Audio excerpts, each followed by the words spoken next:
work as the Chief Health Informatics Officer for the Kansas City VA. There I get to run a group called Mindset.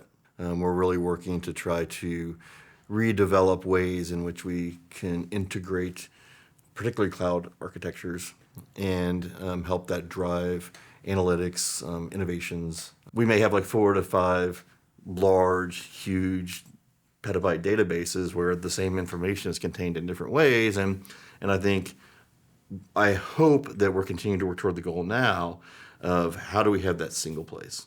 And tools like Databricks, have been a big part of it. That's great. And I should also thank you and the whole department for all the great services that you do. I'd love to hear, what are some of the innovations that are happening today in the department?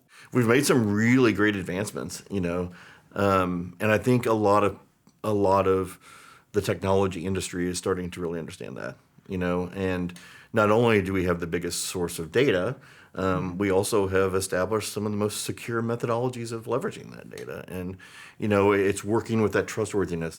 How do you in modern times, govern all of that? Yeah.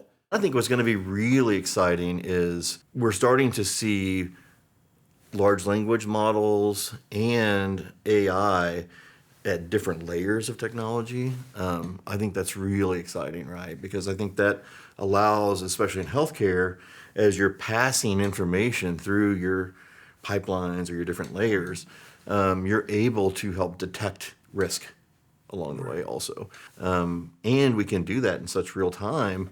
In some cases, we're seeing that we're taking, for instance, a really great project that's been ongoing with our electronic health record modernization team, along in conjunction with some of our OINT data analytics team, is they're able to now, in very near real time, take these kind of transactions that were in the background always just kind of sitting out there and then going into SQL, but it would take 24 hours to get these things done.